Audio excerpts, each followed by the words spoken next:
মানে সিম্পলি সকালবেলা ওঠা, নামাজ পড়তে যাওয়া, আর কম্পালসারি যেটি সেটা হচ্ছে যে মার কবরে যাওয়া এবং আমার শ্রদ্ধেয় বড় ভাইয়ের সাথে দেখা করা, এটা হলো মাস্ট।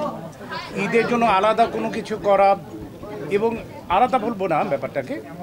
তারপর আমি 12টা-1টার পরে আমার ছাত্রছাত্রীরা আসতে থাকবে, ওদের নিয়েই আমার সারাদিন কাটে। শূন্যতা শব্দটা ব্যবহার করতে চাই না, তবে আমি ব্যবহার করতে চাই আগে যেমন ছোটোবেলা থেকে আমার একটা বদভ্যাস ছিল যে সকালে একটা ড্রেস পরা, বিকালে একটা পরা, রাতে একটি ড্রেস পরা। এটা মাঝে মাঝে মনে হয় যে এখন তো মনে হয় সেই রকম হয় না, তাও কেনা হয়, কিন্তু ওই ছোটোবেলার যে অনুভূতিটা সেটা বড় হলে আনডাউটলি একই রকম থাকার কথা না। বাট স্টিল দ্যাট আমি বলবো যে ওইটা মিস করে সময় সকালবেলা একরকম ড্রেস পরে খেলাধুলা করা, ওইটা মনে হয়ে যাওয়ার পর আর একটা ড্রেস পরা। ইভেন এটা আমার ব্যাপার ছিল যে জোর করে হলে পরও বাবা মার কাছ থেকে 3টা ড্রেস নেয়া, এটা অনেক দামি হতে হবে, ইট ওয়াজ নট লাইক দ্যাট, ব্যাপারটা সেরকম না। বাট 3টা ড্রেস হতে হবে যেরকমই হোক, এটা মিস করি মাঝে মাঝে।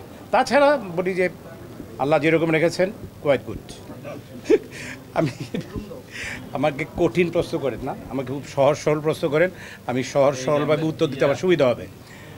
কেন আমি যদি এইসব উত্তরগুলো দিতে যাই না, মানে একটু বলবো যে একটু কমপ্লিকেসি দেখা দেবে, বিকজ ইন ট্রু সেন্স ওইরকম আমার ছবি দেখা হয় না, যেহেতু ছবি দেখা হয় না। সো আপনি যে প্রশ্নটি করেছেন যে এই যেসব ঈদের ছবি আসবে আমি কোনটা দেখবো বা সেই ধরনের মনোবৃত্তি আছে কি না, না। আমি নর্মালি, আপনারা যেহেতু জানেন যে আমি যেহেতু ফিল্মে হিরো ছিলাম, আমি নিজের ছবি দেখতে যেতাম না, এটাই একদম বাজে অভ্যাস ছিল।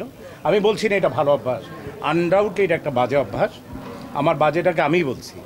আমি নিজের ছবি দেখতে যেতাম না, আর একজনের ছবি দেখার তো প্রশ্নই আসে না।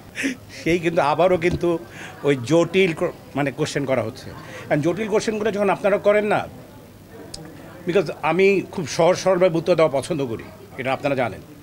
সো ইন ট্রু সেন্স আসলে আমাদের প্রজন্মটা যাওয়ার পরে, আমি মান্না সাহেব, রিয়াজ, ওই গ্রুপটি যাবার পরে যেই রকম হিরোদের তৈরি হওয়া উচিত ছিল, ইন ট্রু সেন্স আমার দৃষ্টিতে সেই রকম তৈরি হয়নি।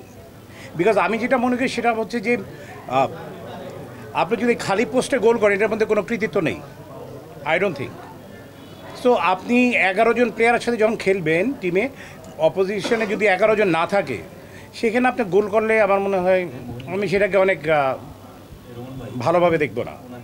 আমি 11 জনের এগেনস্টে 11 জন ভালো প্লেয়ার দাঁড়ালো, ব্যাডমিন্টনে 2 জনের ডবলস খেলতে গেলে 2 জনের এগেনস্টে 2 জন দাঁড়ালো, সেটা ভালো লাগবে। কিন্তু ডবলসে যদি আমি 1 জনের এগেনস্টে 2 জন খেলি, নিশ্চয়ই সেটা ভালো লাগবে না। সো আমি বলতে চাচ্ছি যে এখানে আমাদের যেরকম আসলে আমাদের ওইটা যাওয়ার পর যেরকম তৈরি হওয়া হচ্ছে,